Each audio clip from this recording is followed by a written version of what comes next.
What if I told you that nothing really matters? Not in a pessimistic, gloomy way, but in a liberating, peaceful, maybe even beautiful way. Hold on, don't click away just yet.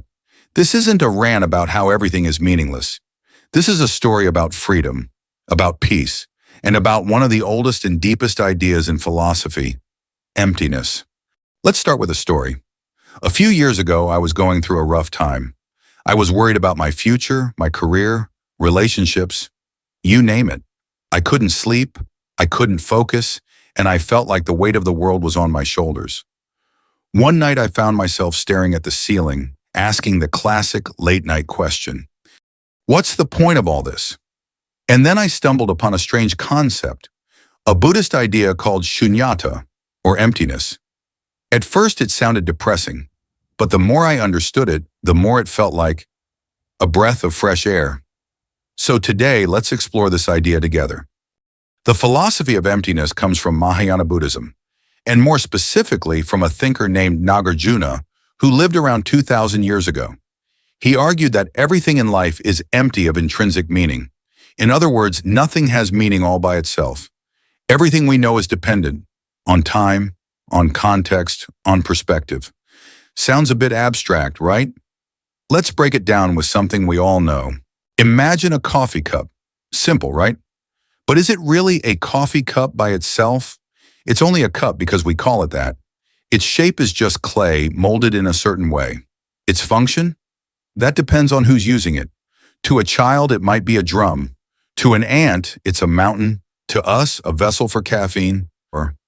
Now this is where it gets deep. If everything, including people, jobs, emotions, is empty of fixed meaning, then maybe our need to constantly prove ourselves, to be important, to matter, isn't a necessity. It's just a habit.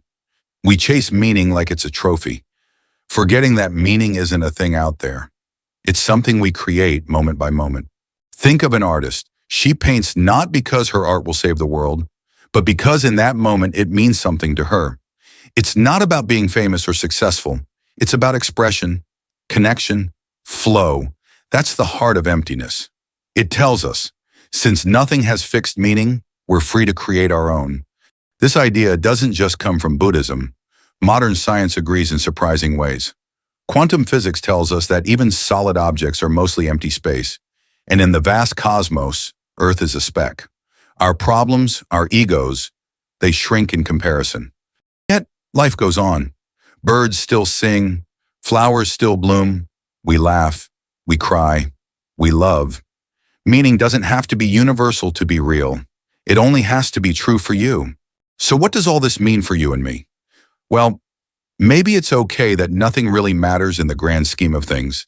Maybe that's exactly what gives us the freedom to live on our own terms. You don't have to be a millionaire.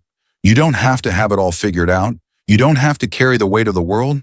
Because when you let go of the pressure to matter forever, you gain the ability to be present now. Think of life like a sand mandala. In Tibetan tradition, monks spend days creating intricate designs out of colored sand. And when they're done, they wipe it away. Not because it didn't matter, but because its beauty was in the moment. Maybe your life is like that. Not meant to last forever, but meant to be lived fully now. Emptiness doesn't mean despair. It means openness. It means we can let go of the stories that weigh us down. You are not your failures. You are not your titles. You are not the voice that tells you you're not enough. You are the space where meaning can grow, the blank canvas, the silence between the notes. So the next time you feel like nothing really matters, smile, because that means you can choose what does.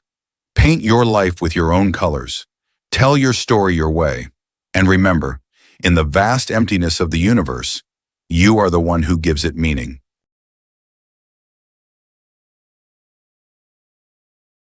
If this video helped you feel a little lighter, a little freer, consider sharing it with someone who might need it too. And if you want to explore more deep ideas like this, don't forget to subscribe. Until next time,